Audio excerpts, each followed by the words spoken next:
नमस्कार शेतकरी बांधवांनो, आत्मा मुलचरा या यूट्यूब चॅनलमध्ये आपले सर्वांचे सहर्ष स्वागत आहे। आपल्यासोबत आहेत श्री संदीप कटिया मट्टामी, सचिव जय मादाखंडी आदिवासी शेतकरी गट बोलेपल्ली। आज आपण त्यांच्याकडून जाणून घेणार आहोत की सेंद्रिय शेती आणि नैसर्गिक शेती करताना तांदूळापासून दाणेदार खत कसे तयार करायचे। जय सेवा संदीप। जय सेवा सर। मी तुम्हाला तांदळापासून दाणेदार खत कसं बनवायचं ते आज तुम्हाला सांगणार आहोत। तांदळापासून दाणेदार खत बनवण्यासाठी लागणारे साहित्य 1 किलो तांदूळ, 1 लिटर पाणी, 40 ग्राम उमेट पावडर, 40 ml करंज तेल, 40 ml नीम ऑइल। सर्वप्रथम आपल्याला गॅस शेगडी सुरू करायचं आहे। सुरू झाला आहे गॅस शेगडी। याच्यामध्ये आपल्याला गंज घ्यायचा आहे। आपल्याला 1 लिटर पाणी टाकायचं आहे।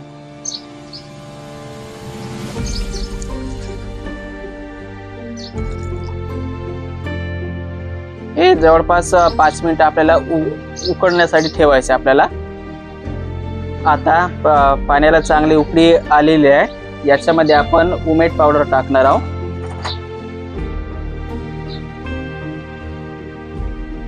आणि उमेट पावडर टाकल्यानंतर चांगला हिला ढवळा लागतो।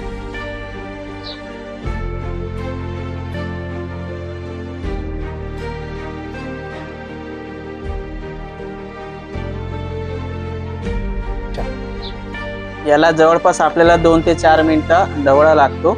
ढवळ्यानंतर हे सगळं मिक्स झालेलं आहे। याच्यामध्ये आपण तांदूळ टाकणार आहोत।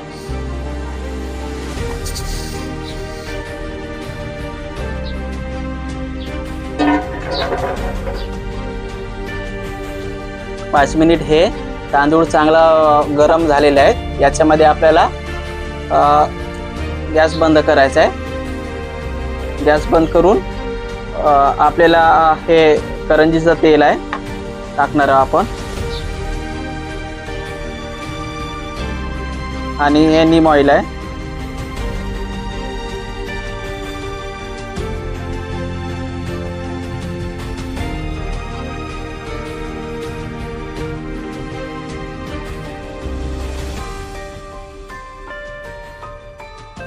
आता आपल्याला हे प्लास्टिक पन्नीमध्ये आणि सावलीच्या ठिकाणी आपल्याला हिला सुकवायचं आहे।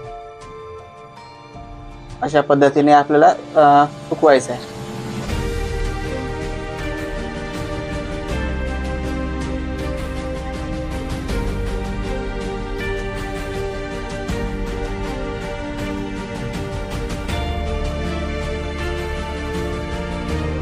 अशा प्रकारे तांदळापासून दाणेदार खत तयार झालेलं आहे।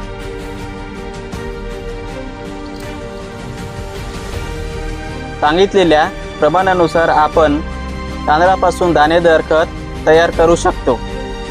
मात्र एकरी 10 किलो प्रमाणे सर्व पिकासाठी आपण तांदळापासून बनलेला दाणेदार खत आपण देऊ शकतो।